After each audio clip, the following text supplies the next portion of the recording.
Hi, welcome back. This is the second part of the ethics handout in our discussion of the formal features of the good and necessary conditions for morality, which is left over from last time. Last video we talked about the definition of ethics and the three main concepts of ethics and how that plays out in ethical theory. So today we want to talk about formal features of the good. So we've been talking about the good as the end in itself, the driving concept in ethics. What are some of its features formally? We're not saying what the good is yet, but this will allow for us to measure theories to see if they've gotten to the good. So the first one is the good is the moral absolute. Now, we don't like to talk about moral absolutes these days, but this is what ethics has always been about. We're looking for universal moral principles that are true for everyone. And if you think about the good as the moral absolute, it also means this. This is the primary concept of ethics, and that other moral judgments are relative to the good. So virtue is relative to the good. Happiness is relative to the good. So it is not relative, the good is not relative to other moral judgments, such as virtue and happiness, but other moral judgments are relative to the good. In addition, we're looking in ethics for moral absolutes. We're looking for what Kant called the categorical imperative, which is something that is universal for all people. Now, it may turn out you think, oh, well, we can't ever get to that. But that's what ethics is about. It's not about how I feel. If ethics were relative meaning what's good for you is good for you, and what's good for me is good for me, then it would just be a class about our feelings, sharing what you feel is the good. But it's not about feelings. It's about rational justification. So if you're going to say X is the good, you can't just say, well, that's because I feel it. None of our theorists are going to say that, at least not explicitly. They might fall back on that. So ethical theory is about finding that moral absolute, or moral principles that are universal for all people. All right, the second formal feature of the good, so it's the moral absolute, and yes, you should know this, all of it. The second formal feature is the good is the source of unity within a person, between two persons, and between groups of persons. So think of it this way. The good is the goal.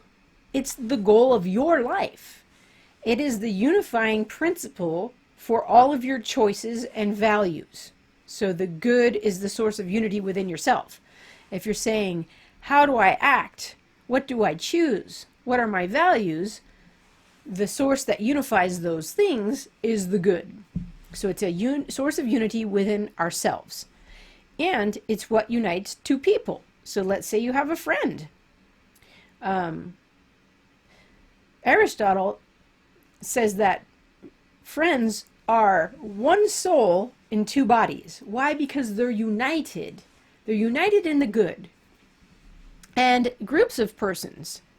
Think about ways we organize ourselves in society, different institutions, groups of people, schools, churches, religious organizations, government, business, economy, families, groups of people. If they are not united in purpose, they can't work together. So the good is what unites people in groups. And it may be that we're seeing a lot of disunity in our day in these institutions because we don't agree on what the good is.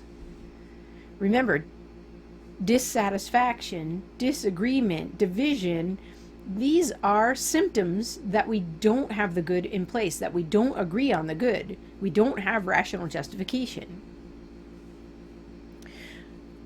The third feature is the good is based on human nature. So this is where we're going to have to do a little bit of metaphysics. What is a human being? Aristotle says that humans are rational, political animals. I think we talked about this early on. We're rational, we think. We're political, we live in communities, like I just mentioned. And we're animals, we have bodies with sensations and appetites. So just minimally using that. We've also talked about several levels of human nature when we talked about common ground. But this is what is universal. Humans are rational, political animals. And this is based on what is real. The good is based on human nature, which is based on what is real or eternal. So we're going to have to talk about metaphysics. Is there a metaphysical absolute?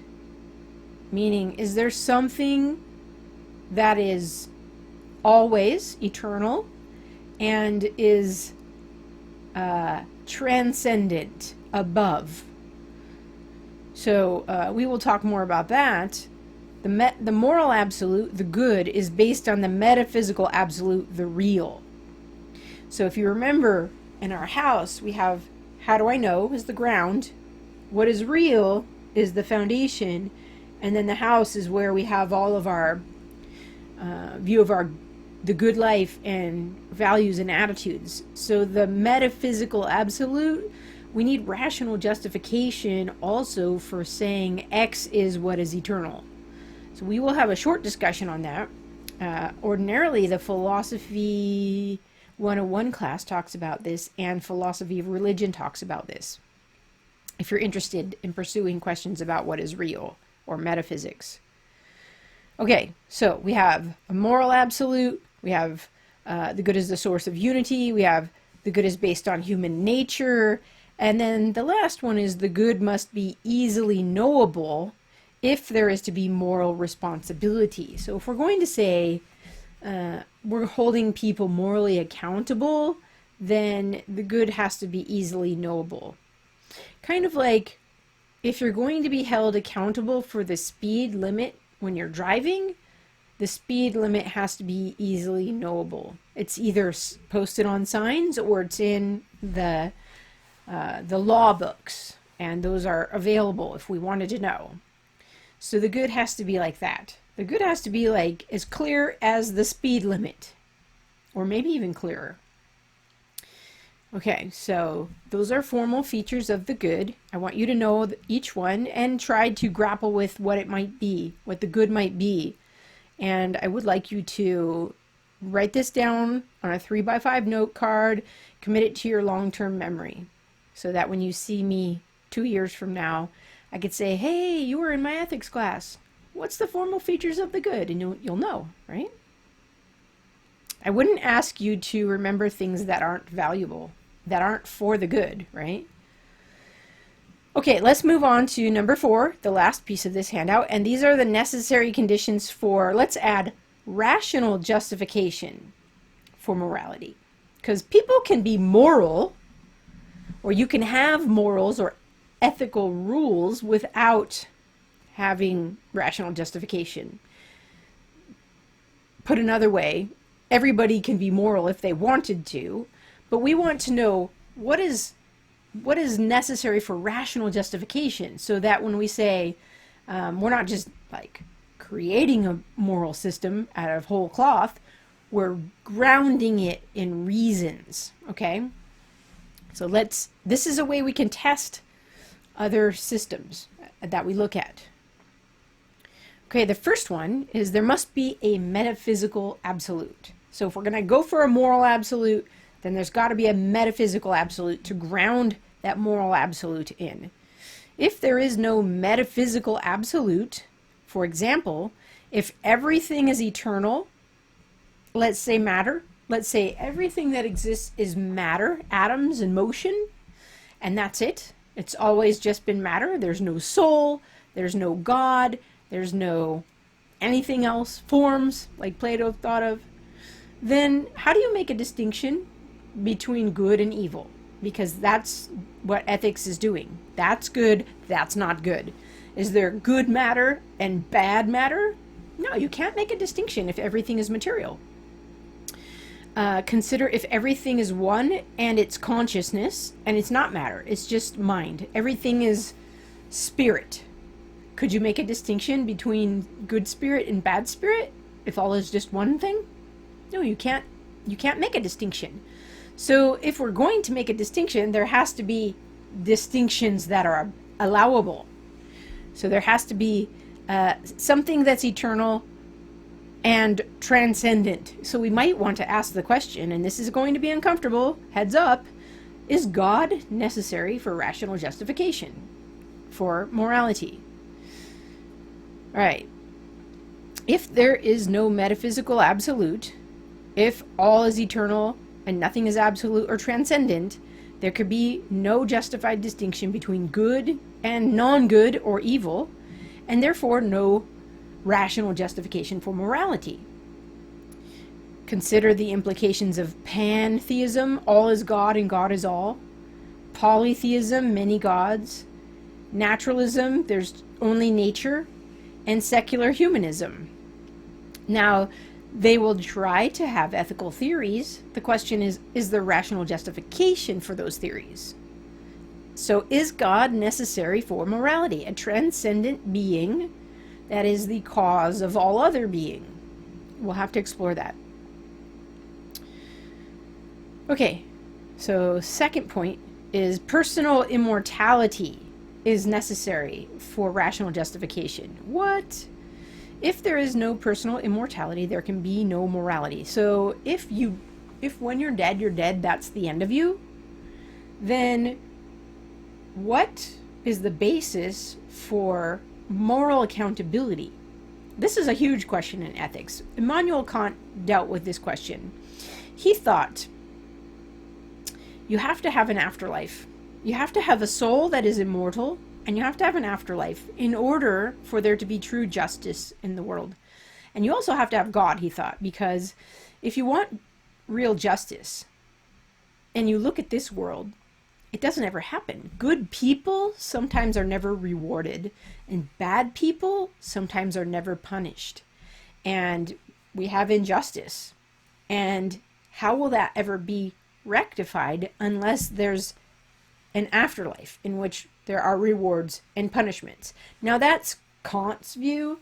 I'm not going to endorse it because maybe he doesn't have rational justification, but he did see the implications for morality if there wasn't personal continuity of the self.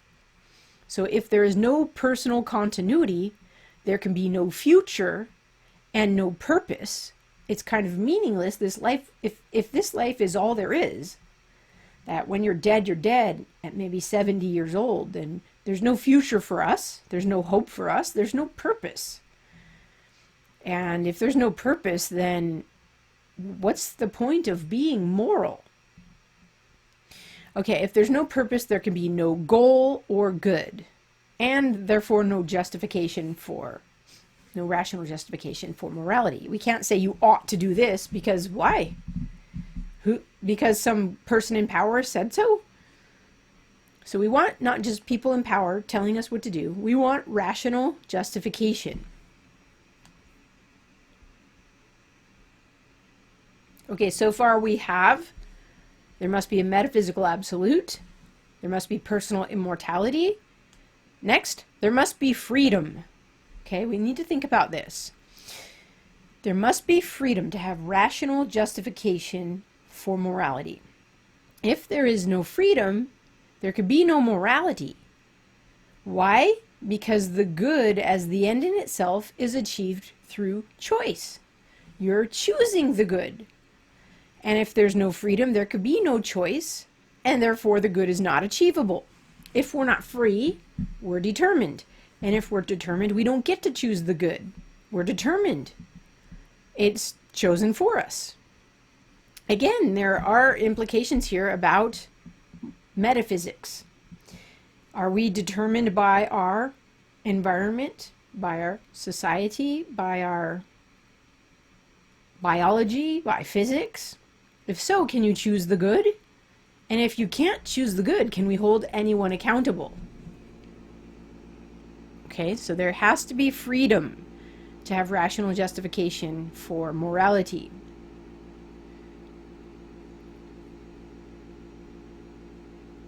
All right, The next point is that if there is no clarity, there could be no morality. So this goes back to that principle of clarity that we talked about in a previous video. If it is not clear what is good, then one cannot be held accountable for pursuing the good. So if it's hard, if we can't know, then how can we be held accountable? It's like the speed limit signs again. If the speed limit is never posted and it's never written down in any law books what the speed limit should be, how can they pull you over and give you a ticket for speeding? It's not clear, right? So the good must be clear if we're going to have rational justification, which means it's easily knowable for those who are seeking to know. If there is no clarity, then there's skepticism. We can't have knowledge of the good. And if there's skepticism, then there's moral relativism. The good for you is the good for you, the good for me is the good for me, and it's based on mostly our feelings, probably, right? Because how do you justify what's not clear? You can't give reasons for it. So we want to avoid skepticism and relativism in ethics. I know you're probably fighting against that because we've been raised that way, but we've also been raised with skepticism, and there are alternatives. We can have knowledge of what is clear, and that's what we're looking for necessary conditions of rational justification. So we have metaphysical absolutes needed, personal immortality is needed, freedoms needed, clarity is needed, and lastly, if there is no rationality, if we're not rational beings, guess what? Then we can't provide rational justification. If there's no rationality, then there can be no clarity and therefore no morality or rational justification for morality. So we're going to find out in the, let's call it, postmodern period of philosophy, a shift is changed from humans as rational animals to humans as based on their appetites, their desires, and their will. So we've lost rationality and we've lost rational justification for ethics, and this is why we see the popularity of relativism in ethics. So if there's no rationality, if humans aren't rational beings, then you can't know what is clear to reason, and we can't give rational justification for the good. So what is clear could not possibly be otherwise. So the opposite is impossible. Its contradiction is logically impossible. One has to stop thinking to avoid seeing what is clear. And some people go that way. They would rather give up reason than go with a particular view of the good because they don't like it. But that's still going off feelings, not reasons. So let's summarize what we talked about today. We looked at the formal features of the good. The good is the moral absolute. It's the source of unity. It's based on human nature. It must be easily knowable.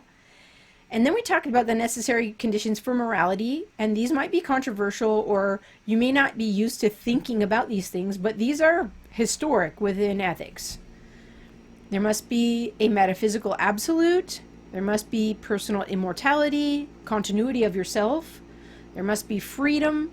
There must be clarity. There must be rationality in order to have rational justification for morality. Now, there are people who are moral. There are systems of morality that don't take these things into consideration. But then again, we have to say, so are they providing rational justification? Or is it psychological justification or practical justification? It makes me feel good, I like it, or it works. We'll see those. What works is called pragmatism, and it's usually the end result of skepticism. We can't really know. We need to get on with life, so let's just go with what works. And usually what works is what fulfills my desires, makes me happy. So we're going back to pleasure. Morality is for human beings, not just for animals. So morality is based on our nature as rational. Reason is to rule over our animality. And reason is to rule in our communities. So this is a very important topic, and it's one that we probably haven't spent a lot of time on in our education. So it might be difficult for you to get your head around, but I would encourage you to think about it, think long and hard, and review the videos if you need to. We will talk more about the good, and we will start to look at the ethical theories that are on offer for us and see, do these have rational justification? All right, thanks for joining me. I'll see you in the next video.